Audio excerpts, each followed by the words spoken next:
Hey guys, welcome back to the channel. As you can see from the thumbnail and the title of the video, I picked myself up a P-09 or a P-09 as some people like to call them. I picked this one up locally and used, which I usually don't like to do just because I don't know the round count, and then I don't know if the previous owner has been tinkering with, internals and springs and triggers. But I knew the history of this one, and so I was okay with it. So stick around if you're interested in learning about the P-09. I'll go over all the details and then show you guys how to field strip it for cleaning. So this is actually the first CZ I've ever owned. And the first thing I'll tell you is that there's a little thing right here that says push. You kind of have to push that, or the box is really hard to open up. So if you push that, then it opens real easily. So if you were buying it new, you're obviously going to get the pistol. You're going to get a couple of magazines. Mine has a third one, but you usually only get two. There's going to be some interchangeable back straps, a decocker and a manual safety. I'll show you that. Some cleaning accessories, typically a padlock, and then some dummy rounds or snap caps. And before we really get into things, show YouTube that we are working with the safe and clear gun here. So the P-09 is a full-size gun. It was called the P-09 Duty for years, and then they just removed the Duty from the name several years ago. But it was manufactured in the Czech Republic and then imported to CZ USA in Kansas City. It's actually based off of the CZ-75, which was an all-metal gun, whereas this one has a polymer frame or lower. This is a double action, single action pistol with an exposed hammer, and the magazine has a 19 round capacity plus one in your chamber, so 20 rounds of 9mm with this pistol. You are looking at an overall length of 8.1 inches with a barrel length of 4.5 inches. You have an overall height of right about 5.8 inches. And you're looking at an overall width of 1.46 inches. Weight with the magazine in it, just over 30 ounces. So this gun has a really large ambidextrous decocker, which can also be converted to a manual safety. You can see the hammer's cocked right now, and basically you would just push this down and it doesn't fully drop the hammer. You can see there's still a space in there now, but that can be done from either side. So lefties or righties could use that. If you don't want that decocker, you can convert it to a manual safety. So you can carry it cocked and locked if you want to. The process is super simple. It probably takes about 2 minutes. And once I field strip it, I'll show you what needs to be done to convert this out. But yeah, very easy process. The P-09 comes with 3 different back straps. You basically have a small, medium is on it, and a large, depending on what your hand size is and how you like to grip a gun. Process to change them out is really simple as well. You basically have this one pin right here you have to push out, and then this right here is like a lanyard attachment, and there's a spring down in here. But basically once you push this pin out, this just slides off. You slide your new one on and you push the pin back through. Those back straps do have some like texturing or ribbing that goes horizontally here. Not too rough at all. It actually feels really good in the hand.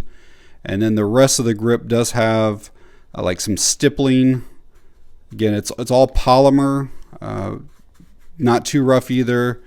And then a little bit of ribbing here in the front. Just overall, that feels really, really good. I mentioned that lanyard loop. I think some of the newer models have deleted that. The magazine well is just so slightly flared. It's not a whole lot, but it's a large opening, which makes your reloads really easy. And I mean, it's just easy to find that. Even looking through the camera here, it's no problem at all. You do have a fairly large magazine release there, and that is reversible, and it drops them really well. Kind of moving on up, We have a really large trigger guard, so if you have a gloved hand or really large fingers, you won't have any trouble getting in there. There is a nice undercut right here to allow that middle finger to kind of get up there real well. And then on the front of the trigger guard is a little bit of ribbing right there as well. So if you're one of the guys that likes to put your front finger there to kind of pull back, you kind of have that. Or if you you need to rest this against something to shoot, a platform or something, you'll have that. Kind of up front here, we have a fairly large Picatinny rail. It's a 5 slot. So if you want to run a light or laser or something like that, you have that up there. And then in the back is a really big beaver tail. Again, really kind of get your hand there, prevents any type of slide bite, things like that, but really helps you control recoil and improve accuracy. And still on the frame, we have this oversized slide stop. So again, you just kind of push up on that while you're bringing your slide back. And it is a slide release as well. Some guns, it's only a slide stop.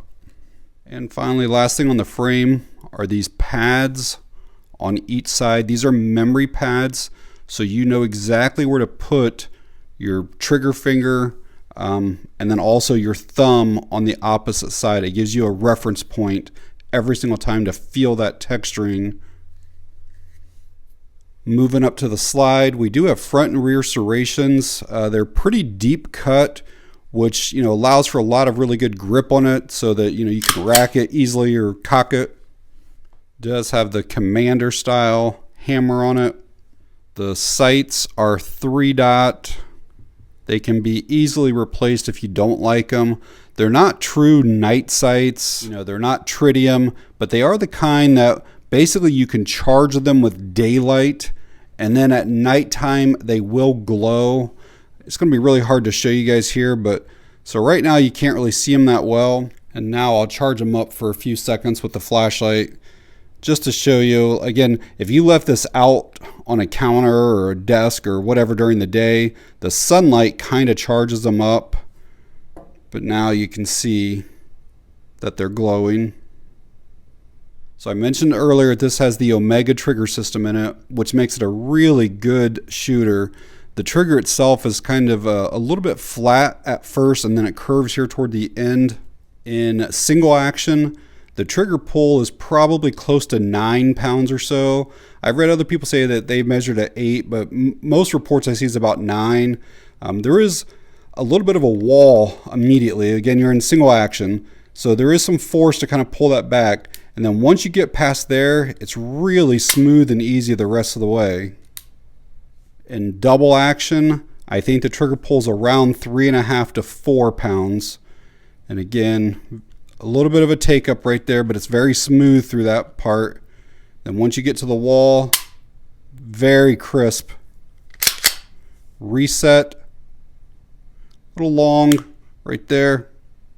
Again, not much take up after your reset.